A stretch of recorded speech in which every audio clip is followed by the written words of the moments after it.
r/legal advice. Sarah Shepherd says, PA, mom has pass, and I have a lot questions regarding our house. PA, hi, I'm hoping someone can some questions for me. Earlier this year, my mom passed away suddenly. We had both our names on our house title/deed, in case something exactly like this were to happen. I don't know if it's important to know, but there is no mortgages/loans anything owed on the house, other than general taxes. Might also be important to note, I moved in with my boyfriend and currently do not live there. I still wish to keep it in case something ever happens. And we also do not have any children. My mom's sister wishes to put her name on the house since my mom's passing. My aunt is worried the state will inherit my property if I were to ever suddenly pass.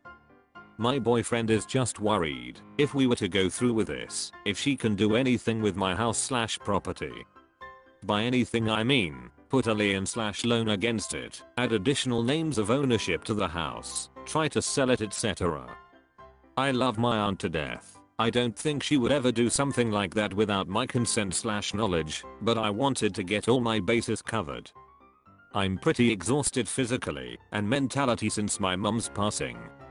I did speak to our county's real estate office, was basically told to go through an attorney, and whatever contract/agreement they draft up for us is what will be agreed upon / what X person can do, etc. My aunt is also contacting the same office with some questions, and I wanted some answers without her presence/input. Some other questions I thought of: is there even a need for 2 names on a house? In the event of my passing, without a will or second name on the house, would it go to the state? Is there anything important I should know about regarding this situation? Thank you, and I'll try to reply to any questions in. Juizan says, if you were to put your aunt on the deed with you, she would absolutely own that portion of the house and would be able to force a partition sale if she wanted to. If you actually do want the house to go to her/another family member upon your death, just have a will drafted that specifies that. No need to add her to the deed. Weasel Weeze says, your aunt sounds like she's trying to steal the house. Did your mom have a will? If so, who inherited the home? My aunt is worried the state will inherit my property if I were to ever suddenly pass. If that's a concern of yours, and you want your aunt to inherit the home, you can leave her the home in your will. My boyfriend is just worried if we were to go through with this, if she can do anything with my house/property. Correct. If you add her to the title, you are making her an equal owner. She can move in. She can rent it. She can potentially get a loan against it. She can go to court to force his sale.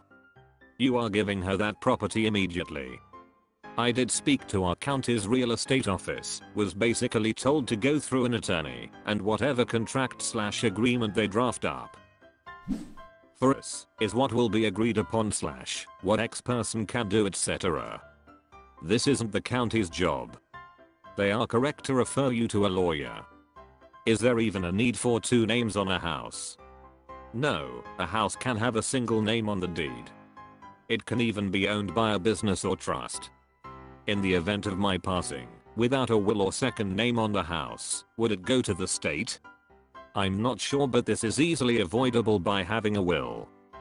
That is the least risky choice for you.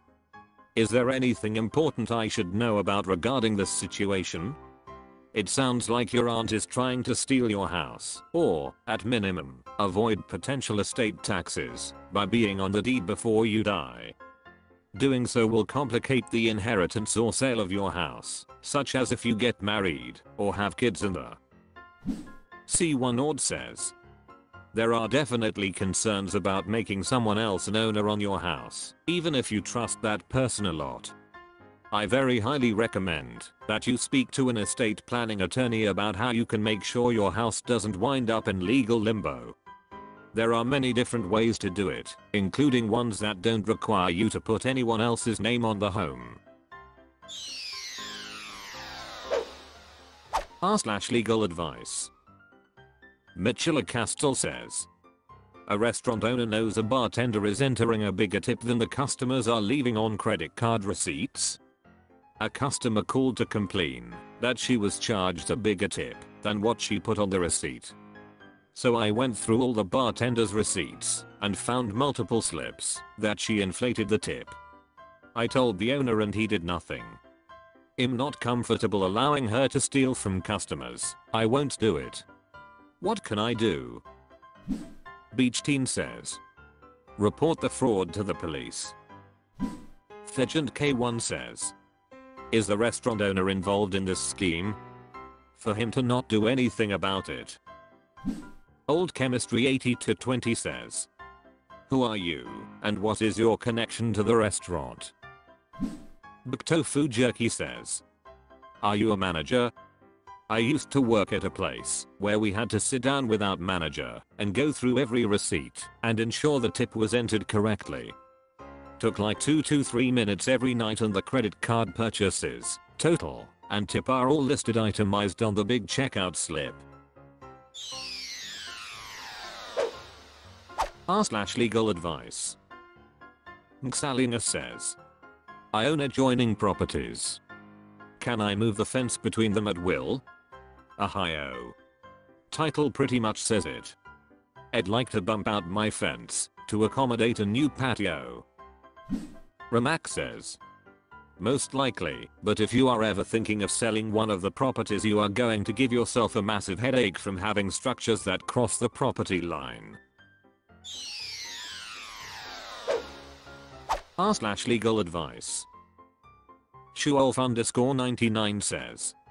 Friend scammed by fake CPA. So a friend of mine was doing his taxes with a local tax service company for a few years.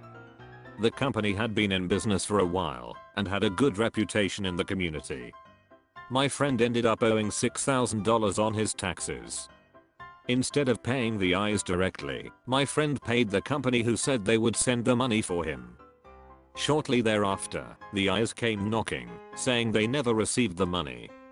My friend soon found out that the owner, who claimed to be a CPA, really wasn't, and in fact, had never sent the money to the eyes. The money is gone. The fake CPA is protected by an LLC. My friend is trying to recoup the money, but after reaching out to half a dozen attorneys, none want to take the case because of the LLC. The feds are investigating, so there haven't been any criminal charges made yet. My question to you all, does my friend have any recourse now? Should he wait until the feds finish investigating? Thanks in advance. This happened in Florida. Edited for grammar and to add the state. Trixxona says. Fraud is grounds to pierce the corporate veil. I think the issue here is the dollar amount is essentially a small claims amount. It's not worth any attorney to really take the case. Your friend can file a small claims suit. GK802 says. In addition to any other legal steps, your friend should contact your state's Board of Public Accountancy. Usually, the board will investigate and possibly pursue an administrative action against anyone using the CPA designation who is not entitled to do so. In the future, be aware that there are state and national websites where you can verify whether a CPA holds a valid license. It's always prudent to verify. Guilty of nothing says. I know, but I've always understood fraud to be a reason to pierce the veil. The owner may very well be held liable for the LLC's debts. r/legal advice. Interesting_and_9439 says. Work is forcing PTO. My work is forcing employees to take a week of PTO. Every year they pass a calendar around for employees to select a week of PTO. I picked a random week cause I can't plan that far ahead, but as the week is getting closer I don't want to take that week off anymore. I asked management if I could remove the PTO, and they said no. I have a lot of hours, but I don't want to use them. I rather save them for special occasions, event, or even to cash them out. So is that even legal? I'm in the state of California. Tame_Jesus says. Unfortunately, as much as CA is extremely employee friendly, your employer is in the right here. Churning account says. Obligatory INR, but do you work in finance, perchance? Or in a money handling role / adjacent to one where you might have access to client or company accounts, money, transactions, etc. This is relatively common practice as a fraud prevention measure. Essentially, they believe that by forcing someone to take a long period of time off inflexibly with no access to accounts, then if that person was perpetrating some sort of lone wolf fraud, it would unravel and be exposed during that time period. In fact, if you work for a bank specifically, I believe the FDIC guidelines strongly recommend 10 working days off consecutively, with 5 as the bare minimum. So, you are getting off easy here. This is perhaps why they are being inflexible with you rescheduling. Although, you may have success asking to swap to a different full week instead of just asking to bank the days, since they probably have to have you scheduled and on the books for compliance reasons, hence the refusal to allow you to just cancel. YMMV, of course I could definitely see it being company policy to not allow rescheduling once the week has been chosen. For that reason, it's perfectly legal to require this.